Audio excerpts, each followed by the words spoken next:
Numbers 16.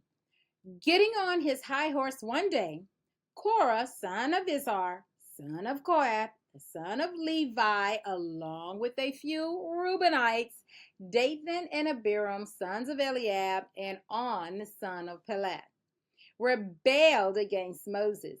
He had with him 250 leaders of the congregation of Israel, prominent men with positions in the council.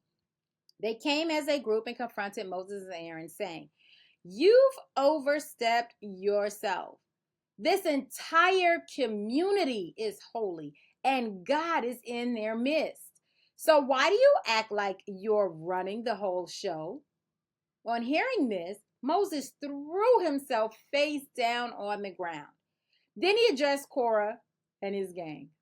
In the morning, God will make clear who is on his side, who is holy. God will take his stand with the one he chooses. Now, Korah, here's what I want you and your gang to do. Tomorrow, take censers. In the presence of God, put fire in them and then incense. Then we'll see who is holy, see whom God chooses. Sons of Levi, you've overstepped yourselves.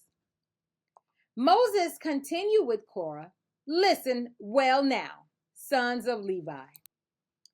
Isn't it enough for you that God of Israel has selected you out of the congregation of Israel to bring you near him, to serve in the ministries of the dwelling of God, and to stand before the congregation to minister to them?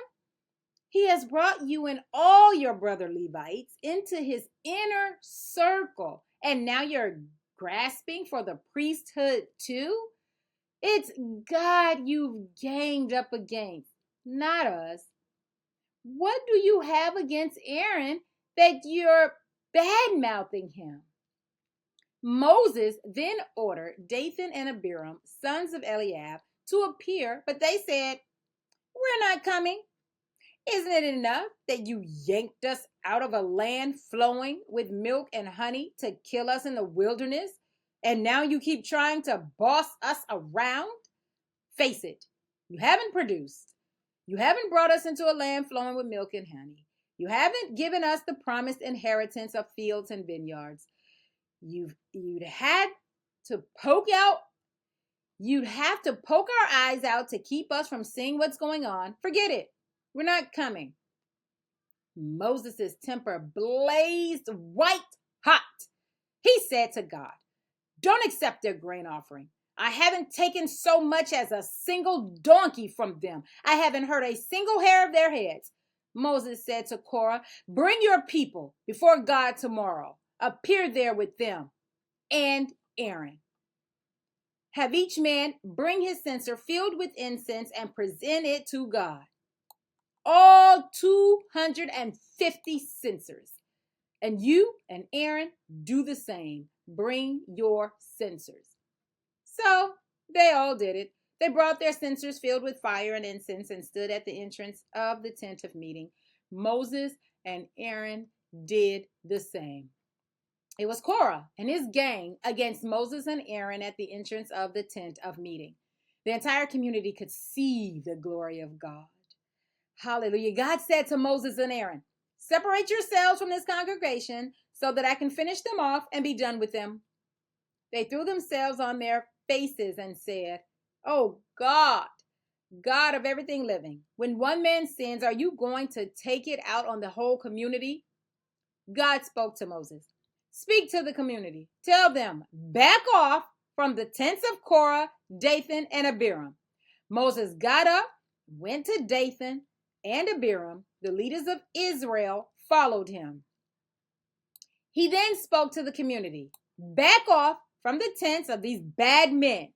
Don't touch a thing that belongs to them, lest you be carried off on the flood of their sins."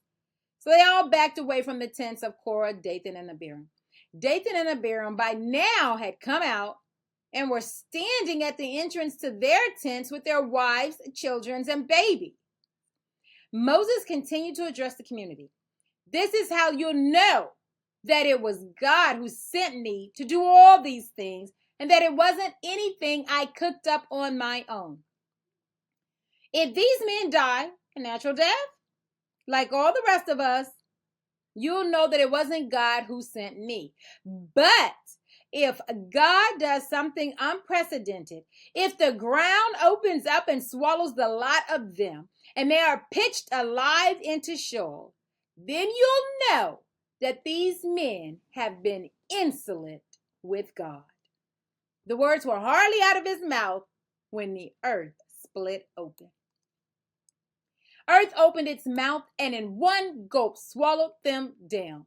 The men and their families, all the human beings connected with Korah, along with everything they owned. And that was the end of them.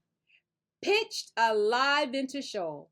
The earth closed up over them, and that was the last the community heard of them. At the sound of their cries, everyone around ran for dear life, shouting, "We're about to be swallowed up alive!" The God sent lightning. The fire cremated the 250 men who were offering the incense. God spoke to Moses. "Tell Eleazar, son of Aaron the priest, gather up the censers from the smoldering cinders and scatter the coals a distance away, for these censers have become holy. Take the censers of the men who had sinned and are now dead and hammer them into thin sheets for covering the altar. They have been offered to God and are holy to God. Let them serve as a sign to Israel, evidence of what happened this day."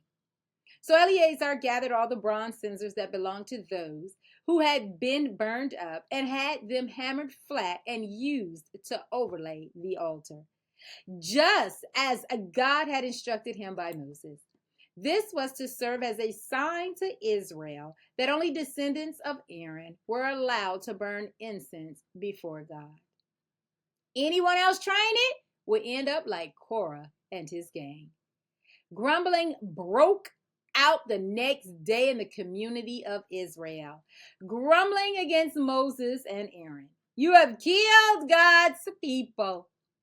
But it so happened that when the community got together against Moses and Aaron, they looked over at the tent of meeting, and there was the cloud, the glory of God for all to see.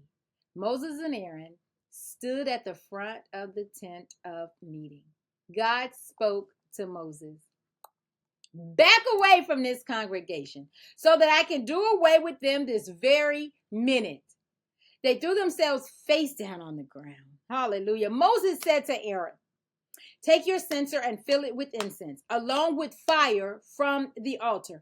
Get to the congregation as fast as you can." Hallelujah. "Make atonement for them. Anger is pouring out from God. The plague has started."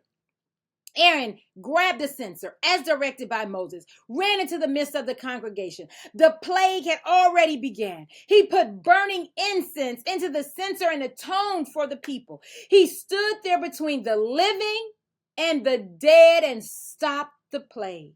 14,700 people died from the plague, not counting those who died in the affair of Korah.